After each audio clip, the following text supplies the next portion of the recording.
اللهم اجعل أوسع رزقي عند كبر سني وانقطاع عمري. اللهم إني أسألك خير المسألة وخير الدعاء وخير النجاح وخير الثواب، وثبتني وثقل موازيني وحقق إيماني. السلام عليكم ورحمة الله تعالى وبركاته. تلاميذ السنة الثالثة إعدادي، المسلك الدولي والمسلك العام. في هذا الدرس هذا حنا كنشوفوا الندمات. تعرفنا على الندمات، ندمات معادلتين من الدرجة الأولى بمجهولين، لو سيستيم دي زيكواسيون دي بروميي دوغري ا دوز انكوني. شفنا الحلول ديالهم، شفنا سميتو حل ديال المعادلة من الدرجة الأولى بمجهولين، ثم شفنا الطرق ديال حل الندمات. لحد الآن شفنا زوج ديال الطرق، وبالطريقتين بزوج جبريا يعني بالحساب. شفنا الطريقة الأولى سي لا ميثود باغ سبستيتيسيون، يعني طريقة التعويض، والطريقة الثانية هي طريقة التأليفة الخطية، لا ريزوليسيون باغ لا كومبينيزون لينيير. وكان باقي لنا واحد ليكزرسيس دابليكاسيون هو اللي غادي نصحوه في هاد الحصة هادي، غادي نبداو به. résoudre les systèmes suivants par la méthode de combinaison linéaire، يعني حل الندمات التالية بطريقة التأليفة الخطية. وكانوا عندنا 6 ديال الندمات، هادو هما الندمات اللي غادي نشوفوا الحل ديالهم في البداية ديال هاد الحصة إن شاء الله. نمشيو نشوفوا الندمة الأولى. بالنسبة للندمة الأولى قلنا لدينا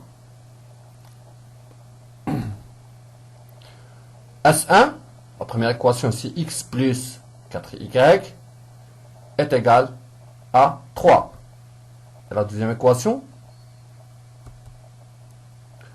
c'est 3x plus 4y est égal à moins 6. وبالنسبة لا كومبينيزون لينيير شنو قلنا نديرو؟ غادي نمشيو نشوفو دي كويفيسيون نضربو فيهم ولا شي حاجة باش ملي نديرو لا سوم ديال لي دو زيكواسيون مومبغ ا مومبغ خاصنا نتخلصو من واحد المجهول، يبقى لنا غير مجهول واحد. نختارو ديما السهلة، يعني السهلة شنو كنقصدو بها؟ كنقصدو نضربو في شي عدد صغير وبسيط. بحال هنا كانت عندنا المعادلة الأولى x بلس 4y، المعادلة الثانية سي 3x بلس 4y. لاحظوا باللي في الدوزيام تيرم في لي دو زيكواسيون في لو بروميي مومبغ عندنا 4y.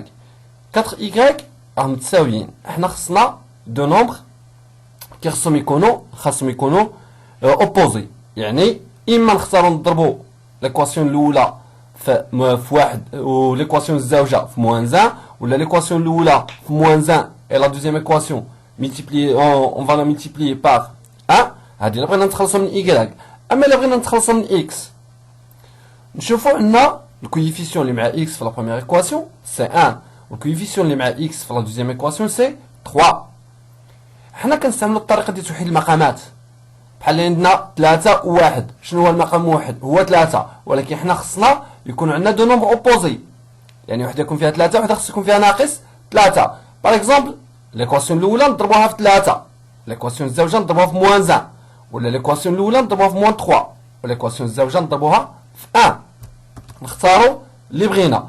On multiplie les deux membres de la première équation par moins 1 et ceux de la seconde par 1. يعني هنا اختارينا السهلة، اختارينا ديك اللي غادي نضربو الأولى في ناقص 1 والزوجة نضربوها في 1. نضرب طرفي المعادلة الأولى في ناقص 1 وطرفي المعادلة الثانية في 1. signifie que يعني بالنسبة لا بروميير ايكواسيون قلنا غادي نضربو في موان 1 لي دو مومبغ، يعني عطاتنا موان 1 فاكتور x بلس 4y est égal à 3 بلس موان 1. La deuxième équation c'est 1 facteur 3x plus 4y est égal à moins 6 fois 1. نمشيو نحسبو نديرو الديفلوبمون. عطاتنا moins x moins 4y est égal à moins 3، واخرى عطاتنا 3x plus 4y est égal à moins 6. يعني هنا حنا نديرو عملية النشر، وبالنسبة للنشر راها باينة. شنو غادي نديرو؟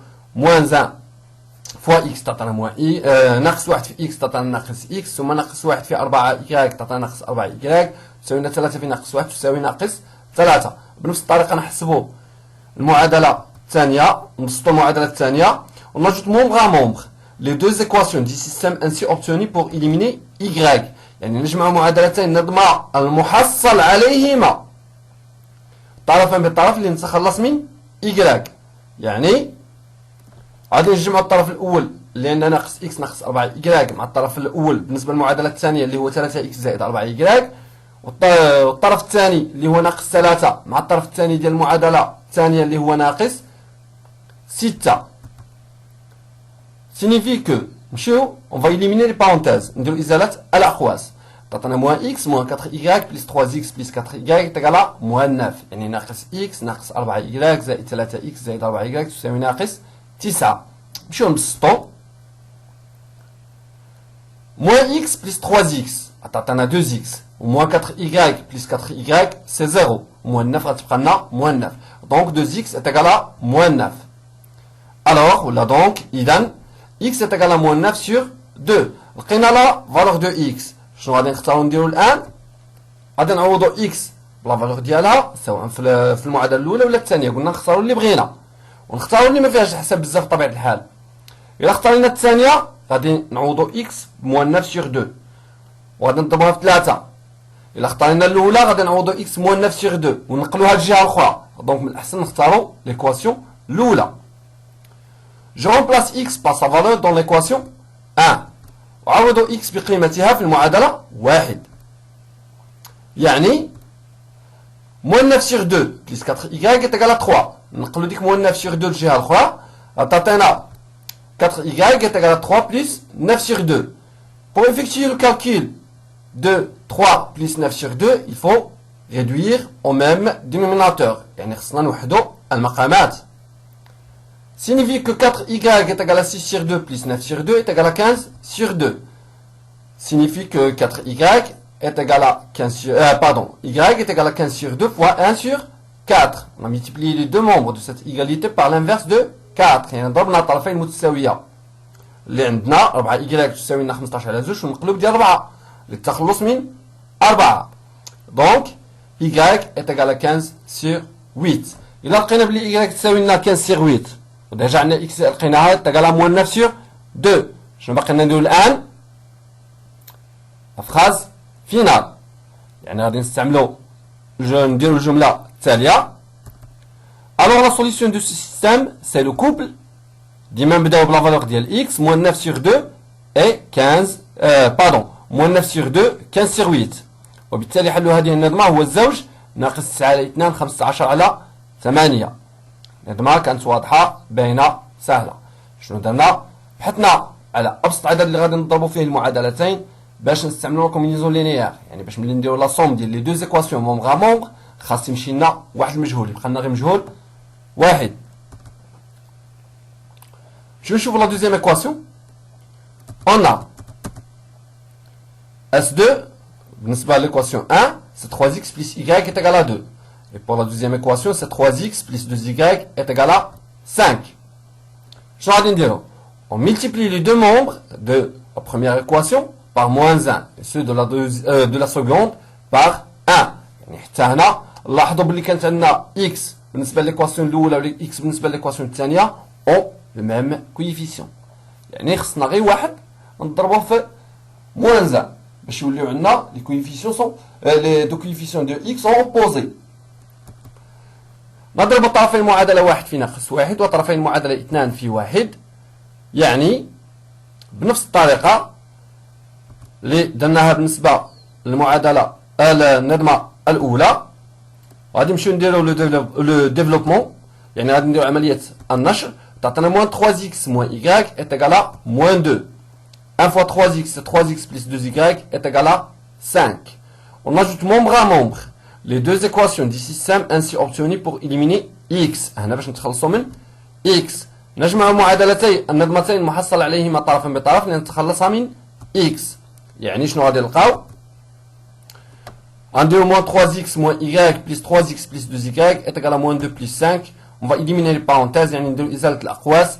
moins 3x moins y plus 3x plus 2y est égal à 3.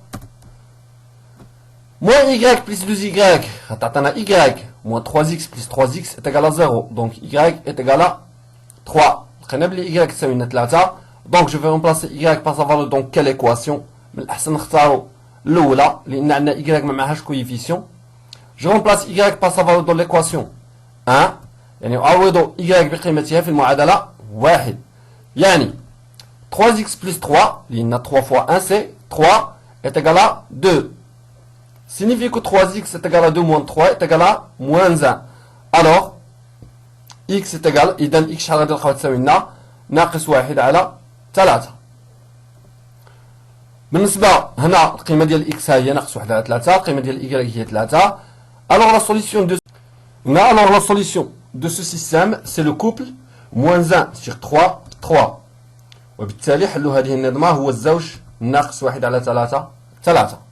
باش نشوفوا النظمه الثالثه دابا بنفس الطريقه هذا الشيء راه ولا خصنا نخدموه اوتوماتيكمون يعني اوتوماتيكيا يعني خصنا نبقاو نخدموه راه باينه دونك العلاقه شنو كاين. خصنا نضربوا فاش نضربوا المعادله الاولى فاش نضربوا المعادله الثانيه باش نلقاو بلي الكويفيسيون معاملات اللي كاين مع احد المجهولين في المعادلتين عددان متقابلان. باش ملي نجمعوا المعادلتين خاصنا نتخلصوا من احد المجاهيل. بالنسبه للسيستم 3 عندنا la première équation c'est 3x plus 2y est égal à 1. la deuxième équation c'est 7x plus 5y est égal à 0. يعني المعادله الاولى 3x زائد 2y تساوي 1 المعادله الثانيه 7x زائد 5y تساوي 0. شنو غادي نديرو on multiplie les deux membres de la première équation par 5 et ceux de la seconde par moins 2. علاش وكان بغينا نتخلصوا من x خصنا نضربوا المعادله الاولى في 7 والمعادله الزوجه في moins 3 ولا المعادله الاولى في moins 7 et la deuxième équation fois 3. 7 و 3 غادي يعطونا 7 سيرتو 7 عطاتنا عدد شويه كبير. حنا قلنا دائما نختاروا العدد الصغير. الا اختارينا نتخلصوا من y غادي نضربوا المعادله الاولى فوا 5 ولا موان 5 المعادله الزوجه فوا 2 ولا موان 2 يعني من الاحسن نختار نتخلص من y. داكشي علاش قلت on multiplie les deux membres de la première équation par 5 et ceux de la seconde par moins 2. نضرب طرفي المعادلة 1 في 5 وطرفي المعادلة 2 في ناقص 2 بنفس الطريقة 5 عامل 3x زائد 2y تساوي 1 في 5 ناقص 2 في 7x إلى زائد 5y تساوي ناقص 2 في 0. ثم بعد ذلك 15x زائد 10y تساوي 5 ناقص 14x ناقص 10y تساوي 0. On ajoute membre à membre les deux équations du système ainsi obtenues pour éliminer y. نجمع معادلتي النظمتين المحصل عليهما طرفا بطرف لنتخلص من y. يعني غادي نجمعهم بنفس الطريقة ثم نديروا إزالة الأقواس. 15x ناقص 14x غتعطينا x مباشرة و10y ناقص 10y تساوي 0 إذا x تساوي 5. Je remplace x par sa valeur dans l'équation اللي بغينا هنا بحال ومن الاحسن نختاروا الزوج علاش لان عندنا في الطرف الثاني 0.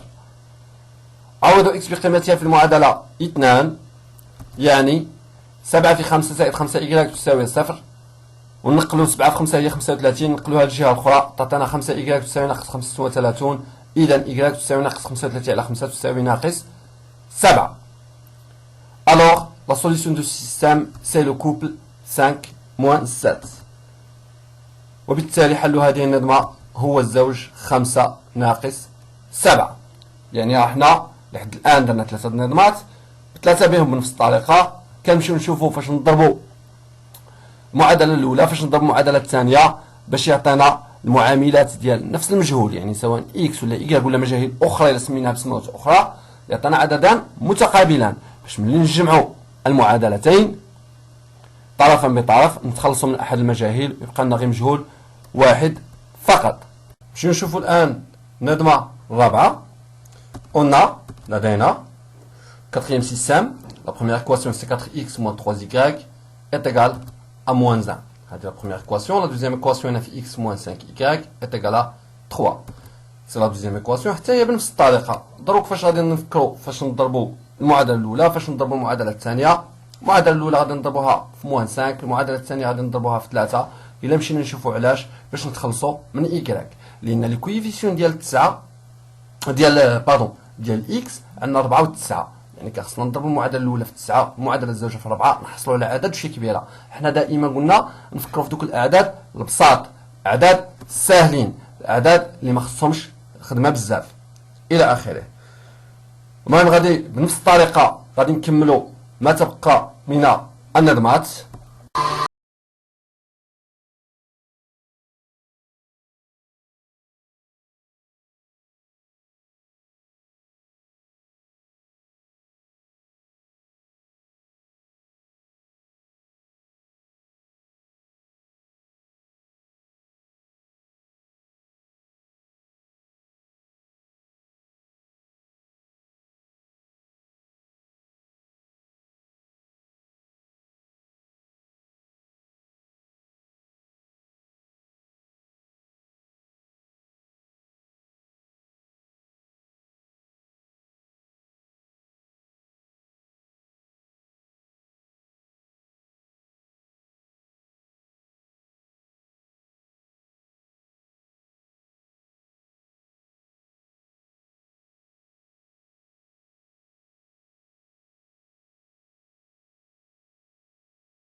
عليكم ورحمة الله تعالى وبركاته مرة أخرى. باش نشوفوا لا ريزوليسيون دي سيستيم حل النظمات. الطريقة الأخيرة اللي بقات لنا شفنا زوج ديال الطرق، والطرق بزوج جبريا يعني فيهم الحساب. الطريقة الأولى سي لا ميثود باغ سبستيتيسيون يعني طريقة التعويض، والطريقة الثانية سي لا كومبينيزون لينيير. الطريقة الثانية هي التأليفة الخطية. الآن غادي نمشيو نشوفوا الطريقة الثالثة، ماشي ديال الحساب ماشي جبرية، يعني غادي نشوفوا واحد الطريقة. on considère le système suivant. نعتبر النظمة التالية. عندنا S. La première équation c'est 4x moins y est égal à 5. Et la deuxième équation c'est moins x plus 3y est égal à 7. أول خطوة je calcule y en fonction de x dans les deux équations. احسب y بدلالة x في المعادلتين معا. بالنسبة للمعادلة الأولى نقلو غير ناقص y الجهة الأخرى ونجيبو 5 للطرف الأول. المعادلة الثانية نقلو ناقص x للطرف الثاني. تعطينا 4x moins 5 est égal à y. وبالنسبة la deuxième équation تعطينا 3y est égal à x plus 7. بالنسبة لا بروميير ايكواسيون غادي نبدلوهم غير بلايص. إلا كانت عندنا a est égal à b donc b est égal à a. وبالنسبة لا deuxième équation on va multiplier les deux membres de cette équation par l'inverse de 3 باش نتخلصوا من ديك 3. donc غادي نلقاو pour la première équation y est égal à 4x moins 5 et la deuxième équation c'est 1 sur 3x plus 7 sur 3. هاد الكتابة هادي باش كتفكرنا سواء المعادلة الأولى ولا المعادلة الثانية. إلا لاحظنا راه عندنا هاد لا فورميل هادي، هاد الكتابة هادي، هاد الصيغة هادي elle est sous la forme y est égal à mx plus p. و y est égal à mx plus p فين شفناها؟ شفناها في l'équation d'une droite. donc cette formule c'est l'équation réduite d'une droite. يعني دونك عندنا بالنسبة للمعادلة الأولى معادلة مستقيم، المعادلة الثانية معادلة مستقيم. نمشيو نستندو لكل معادلة مستقيم. soit d1 à la droite de l'équation réduite y est égal à 4x moins 5 et d2 la droite de l'équation réduite y est égal à 1 sur 3x plus 7 sur 3. يعني بالعربية ليكن d1 مستقيم ذو المعادلة المختصرة y تساوي 4x ناقص 5 و d2 المستقيم ذو المعادلة المختصرة y تساوي 1 على 3x زائد 7 على 3. الآن بدل ما نتكلم غادي نبقاو نتكلموا على معادلات ونظمات غادي نبقاو نتكلموا على معادلة مختصرة لمستقيم. Puisque les deux droites n'ont pas le même coefficient directeur, donc les deux droites 150 ont un point. بما أن المستقيمان ما عندهمش نفس المعامل الموجه يعني أن المستقيمان ليس بمتوازيان، وإلا ما كانوش متوازيان يعني غادي يكونوا متقاطعان. يعني دو droites 150 ont un point. وديك نقطة التقاطع ديالهم يعني هي النقطة المشتركة بين المستقيمين، يعني الإحداثيات ديالها هما حل النظمة S. يعني les deux droites 150 ont un point dont les coordonnées sont la solution du système S. وبما أن المستقيمين ليس لهما نفس المعامل الموجه فإن المستقيمان متقاطعان في نقطة واحدة إحداثياتها هي حل النظمة S. يعني بهذه الطريقة هذه غادي نمشيو نشوفوا التمثيل المبياني، يعني غادي نرسموا المستقيم دي واحد وغادي نرسموا المستقيم دي اثنان، ثم بعد ذلك خاصنا نلقاو نقطة إحداثيات نقطة التقاطع. يعني هذه الطريقة شنو هي؟ سي لا ريزوليسيون غرافيك دي سيستيم، يعني التأويل المبياني لنظمة ولا الحل المبياني لنظمة. شنو بقى لنا؟ عندنا زوج ديال المستقيمات، عندنا زوج ديال سميتو ديال لي زيكواسيون ريدويت، زوج ديال المعادلات المختصرة. يعني غادي نمشيو نديرو التمثيل المبياني. باش نديرو التمثيل المبياني قلنا يستحسن خصنا نديرو جدول يخص دي 1 والجدول الاخر يخص دي 2. قيم ديال الافصول، قيم ديال الارتوب، نقطة نختارو نقطتان، نقطة A ونقطة B. قلنا باش نحدو النقط التي تنتمي للمستقيم دي واحد حنا غادي نختارو الافصول، نختارو افاصيل سهلة. مثلا كان عندنا x يساوي 0 y تساوي لنا 4 في 0 هي 0 ناقص 5 دونك y est égal à moins 5. يعني ا دو كوردوني 0 موان 5 يعني ا ذات الاحداثيات 0 ناقص 5. نشوفوا النقطة بي إلا حطينا في الأفصول واحد غتعطينا 4 في 1 هي 4. 4 ناقص 5 تعطينا ناقص 1. دونك لقينا بلي لا droite de 1 passe par les deux points A et B tels que A de coordonnées 0 moins 5 et B de coordonnées 1 moins 1. يعني لقينا بلي المستقيم دي واحد يمر من نقطتان A و B بحيث A ذات الإحداثيات 0 ناقص 5 و B ذات الإحداثيات 1 ناقص 1. شوفوا la deuxième droite D2 Y est égal à 1 sur 3 X plus 7 sur 3. يعني بنفس الطريقة غادي نديرو الطابلو X Y ولكن ما خصناش نختارو من لي بوان A و B نختارو C D E F G H نختارو مثلا E F. إوا هنا باش نختارو X خصنا نختاروها مزيان. إلا اختارينا X تساوي لنا 0 دونك Y غتساوي لنا 7 على 3. 7 على 3 صعيبة باش نرسموها في الشكل. اختارينا X تساوي لنا 1 على 3 زائد 2 زائد 7 على 3 تعطينا 8 على 3 صعيبة. اختارينا X تساوي لنا موان 1. Moins 1 fois 1, c'est moins 1 sur 3, plus 7 sur 3, c'est 6 sur 3. Donc, il a retenu moins 1, t'as 1 sur 3 fois moins 1, c'est moins 1 sur 3, plus 7 sur 3 est égal à 6 sur 3, et 6 sur 3 est égal à 2. Donc, X est égal à moins 1, parce qu'on a Y est égal à 2. نمشيو تاني نشوفو نختارو أعداد أخرى. اختارنا واحد سالب، نختارو شي واحد موجب، نختارو مثلا X est égal à 4. 4 fois 1 c'est 4, 4 plus 7 c'est 11, 11 sur 3 là. Ça y va. X est égal à 5. 5 sur 3 c'est plus 7 sur 3. Tatana 5 plus 7 c'est 12, 12 sur 3 c'est 4. Ça y va. Donc, F est X.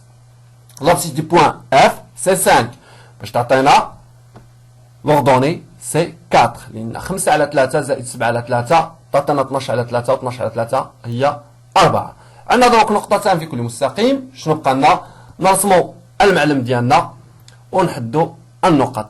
بالنسبة للنقطة A ذات الإحداثيات 0 ناقص 5 يعني لو بوان A دو كوردوني 0 موان 5 هيا بلاصتو. لو بوان B دو كوردوني موان 1 يعني لقينا لو بوان B هنا. دونك لو بوان E سي دو كوردوني موان 1 2 et تما النقطة E et le point F de coordonnées 5 4. شنو نرسمو دونك les deux droites؟ عندنا la droite D1 ها هي بالازرق ونرسمو la droite D2 qui passe par les deux points E et F. شنو قلنا؟ قلنا les deux droites sont 50 ont un point. داك البوان شنو قلنا عليه؟ dans les coordonnées sont la solution de ce système. يعني مستقيمان متقاطعان في واحد نقطة تقاطع. شكون هي؟ هي ديك النقطة اللي غادي يكون عندنا الإحداثيات ديالها حل للنظمة. إذا هاد النقطة هذه هي نقطة التقاطع. الإحداثيات ديالها غادي يكونوا هما حل النظمة S. باش نديرو الإسقاط على محور الأفاصيل نلقاو بلي الأفصول يساوي لنا 2. نديرو الإسقاط على محور الأراتيب يعني la projection orthogonale sur l'axe des abscisses et la projection orthogonale sur l'axe des ordonnées. نلقاو بلي ce point est d'abscisse 2 et d'ordonnée 3. يعني لقينا بلي هاد النقطة ذات الإحداثيات 2 3 وفصولها 2 وأرتبها 3.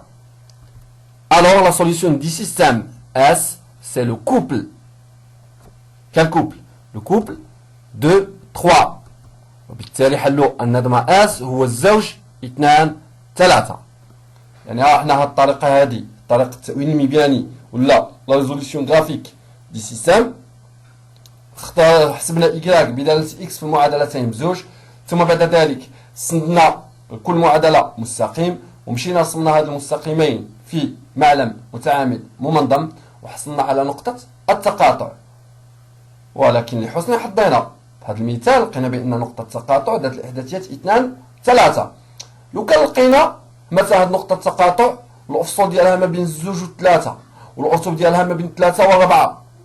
إيوا تما غادي نبقاو واش 2.1 2.2 ولا 3.1 ولا 7 ولا 3.5 إلى آخره. يعني هذه الطريقة غير صالحة نهائيا، إلا طلبوا منا هما نديروا الحل ديال النظمة بهذه الطريقة ديال التأويل المبيان. ولا مثلا يكون عندنا مستقيمات، عندنا الشكل، عندنا الى اخره، ويقول لنا استنتج حل النظمه، تما نمشيو نرجعوا للشكل ديالنا نشوفوا نقطه التقاطع، وفي ديك الحاله هذيك 100% غادي تكون نقطه باينه واضحه. وبالتالي هذه الطريقه ما نخدموا بها الا طلبوها منا.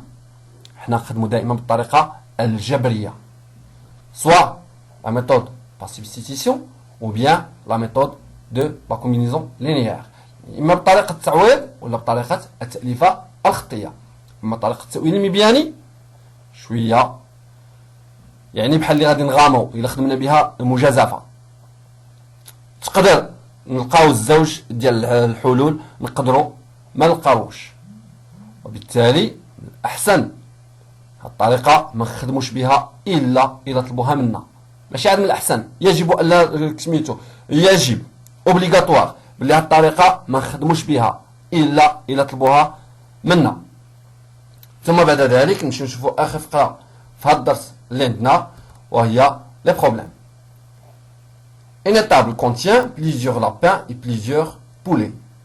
Une personne a compté le nombre de têtes de ces animaux, yani les lapins et les poulets. Et elle a trouvé 60 têtes. Puis elle a compté le nombre des pattes et elle a trouvé 174 pattes, bien sûr. Quel est le nombre des lapins et le nombre des poulets dans cette étable؟ تحتوي حظيرة على عدد من الأرانب وعدد من الدجاج. أحصى شخص عدد الرؤوس فوجد 60 رأسا، ثم أحصى عدد الأرجل ووجد 174 رجلا. ما هو عدد الأرانب وعدد الدجاج في هذه الحظيرة؟ الآن المسألة عندنا، والمسائل تعاملنا معاهم 3 سنين دابا حنا كنتعاملوا معاهم. كيفاش كنتعاملوا؟ أولا نبقاو نصلوا المسألة مزيان، ثانيا bien les comprendre, l'énoncé des problèmes. Deuxième étape, le choix de l'inconnu ou bien des inconnus. لأن هنا غادي يكون عندنا ماشي غير انكوني واحد، يعني اختيار المجهول أو المجاهيل. l'étape الزوجة هنا بويسكو في النظمات، يعني غادي تكون عندنا صياغة النظمة ماشي صياغة المعادلة، يعني لا ميز اون سيستيم ماشي لا ميز اون ايكواسيون. l'étape اللي موراها شنو هي؟ لا ريزوليسيون دي سيستم، يعني حل النظمة. ليطاب اللي موراها شنو هي؟ من بعد لا ريزوليسيون دي سيستم، يعني من بعد حل النظمة غادي يكون عندنا التحقق من النتيجة، يعني لا فيريفيكاسيون دو ريزولتا. واخر ايطاب شنو هي؟ سي لانتربريتاسيون دي ريزولتا، يعني تأويل النتيجة. يلا بالتوفيق وإلى اللقاء. السلام عليكم ورحمة الله تعالى وبركاته. اللهم اجعل أوسع رزقي عند كبر سني وانقضاع عمري. اللهم إني أسألك خير المسألة وخير الدعاء وخير النجاح وخير الثواب، وثبتني وثقل موازيني وحقق إيماني.